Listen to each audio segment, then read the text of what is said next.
Colin Ginch from Retrotec, and today we're going to talk about the Retrotec smoke puffer. Each one comes in its own storage tube in order to keep the chemicals that are inside away from corroding metal or electronics and so on. When you first get the smoke puffer, you open it up and you'll notice several things. First thing you notice is the MSDS instructions, or the MSDS with instructions I should say. Instructions are on one side, the MSDS are on the other.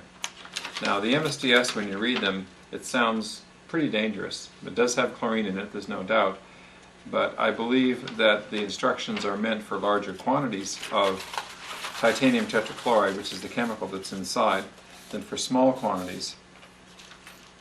The way that chemical is contained inside the smoke puffer is, first of all, it's inside this storage tube. And then secondly, it's inside this Teflon puffer case, which is one of the few plastics, or one of the only plastics that will resist its corrosive effects. Then the smoke itself is a liquid that's inside a glass vial that's in about here somewhere, that is protected by a plastic collar that you can feel if you squeeze all the way down, like that. Now the rest of the construction consists of a special wadding material that we put into the bottom, two-part wadding material, one fiberglass, one natural cotton, in order to properly absorb the materials. And on the end we have a little hose, and if you squeeze it, air comes in and out, and at this point of course there's no smoke because it hasn't been charged. In the uncharged position or situation, this has an indefinite shelf life. You can sit around in this condition for 10 years or so and not cause any problems whatsoever. When you are ready to charge the smoke puffer, then you simply fold the smoke puffer in two after removing this plug, and you'll hear that the end of the glass vial will break off. Now, if we were to see inside there, you'd see a 10 milliliter glass vial with the bottom broken off, and you can see a little tiny bit of smoke coming out the top right now. We'll just put the cap in there.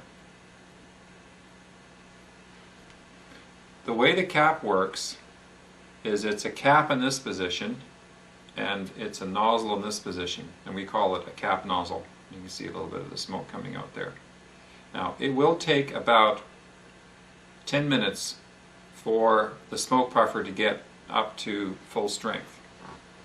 And in that 10-minute period, what's happening is the liquid inside the smoke puffer is draining into this material down here, into this wadding material down here. And when the smoke puffer is squeezed, air comes down this tube, it mixes in with the chemical, and it comes out the end. And you'll see that in just a minute. Now while that's draining into that absorbent material, we'll just kind of set it aside for the time being, and we'll take another closer look at the case.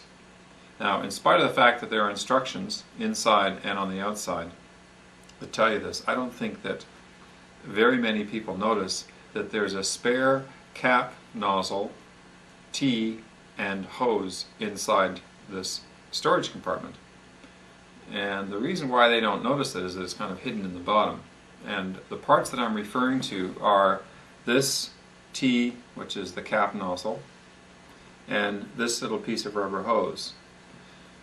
The titanium tetrachloride is strong enough that it will eventually, after about 3 months, make this rubber hard and stiff and possibly brittle, and it might just break off. At that point, this piece of hose gets pulled off, this little Teflon tube that's coming out the end, and it can be replaced. Now let's just take a look at where they are.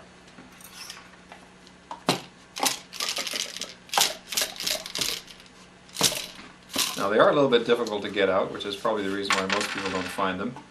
Now the first thing that comes out is this little package, and this is a package of, I believe it's called desiccant, and it removes the moisture from the air. And the reason why we have that in there is that moisture and titanium tetrachloride together produce smoke. So when the air comes in that has moisture in it and it contacts the titanium tetrachloride, it produces very small molecule combinations of one titanium tetrachloride molecule and one water molecule connected together, and that is visible. So that the actual particle of smoke is so tiny it's actually on the molecular level, which is a reason why it works so well as smoke, that the smoke particle is so light that it has virtually no weight of its own, so it doesn't rise or fall, and it only moves when air currents move it. Now, we have managed to get the two T's out, but we haven't managed to get the hose out, and we'll take a look at that in a second. If we take a close look at the T, we'll notice that this end is plugged up. In fact, we have these made specially for us, and this end is open, so the smoke can go through this way. When it's put in this way, it acts as a cap. Now, the reason why we make the cap nozzle like that is that if you were to use this smoke puffer and take this cap and set it down, it would probably be the last time you would see it. So this is a way of storing it while you're using it, and also a way of making a nice even stream of smoke that you can get from this small nozzle. Now let's take a look at that little rubber hose in there. It's very, very difficult to see, but if you look carefully in the bottom there, you can actually see the hose curled around, and the hose is just this length and it's folded over. So you can either whack it out, and I can't seem to get this one out, or take this piece of tape off, pop this end off, and you can have the little hose pop out and you can replace it if need be.